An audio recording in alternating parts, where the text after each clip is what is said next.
criminal, which would still allow us to be moved on, but may have some positive effects.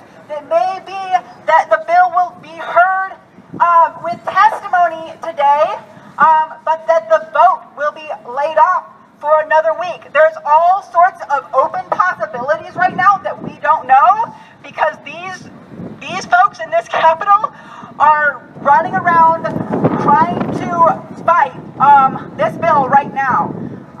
So we're going to find out a lot when we go in the Capitol. There's a lot that might happen while we're in there in terms of amendments and in terms of the process and when the vote happens, these sorts of things.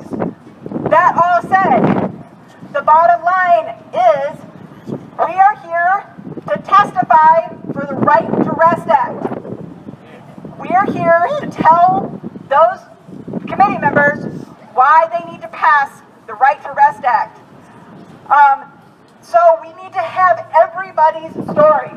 That means every single one of you guys that has been told that your existence is a crime, that's been moved on, that's been ticketed, that's been forced to not share food, that's been told you can't leave the vehicle, that your existence as being homeless has made your existence illegal. Every single one of you who works for a service provider that's trying to get folks access to resources, access to housing, but knows that those resources are far, far, far from there. Every single person needs to sign up in the back to testify. So there's some folks that will be doing kind of an overview to start off the whole thing, and then we'll move into the open testimony list. So you'll go into the back of the committee room, and then you'll sign your name on the list. Make sure you're signing onto the right bill, but it actually looks like they are cutting the other two bills that were going to be run today, so we're going to go straight into our bill.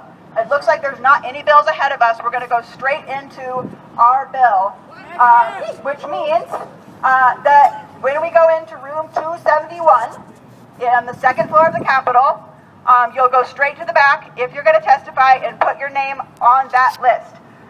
A couple other logistics that people need to know about. They may tell us that we can't wear our t-shirts. We're hoping that they're not going to care, but they may have an issue with it. If so, obviously that's frustrating, but it's more important that we're in that committee room than we're in our committee room with our t-shirts. So we might have to take them off or turn them backwards or something like that. So just don't freak out if that happens. Let's recognize that this process is messed up, and we want to be in there with our bodies, regardless of whether they see, our shirts.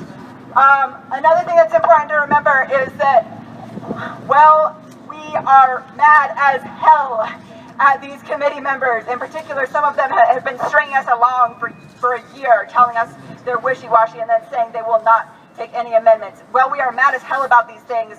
We cannot specifically name or call out a committee member. If you call out a committee member by name, that will be a reason to cut off your testimony. They can give you some things or that kind of thing. So please try to respect the fact that we're trying to speak to all the committee members and give our message and not get yourself kicked out for talking specifically by name to a committee member. Also, remember we can't swear, stuff like that. And our presence in that room is the difference. Even if you don't testify, just you being present there shows them that we are not going away and that we are watching them no matter what they do. So I think that's basically all the logistics that need to be covered. So as soon as we are ready here, make sure you have all your things. Oh, in terms of things, you can bring most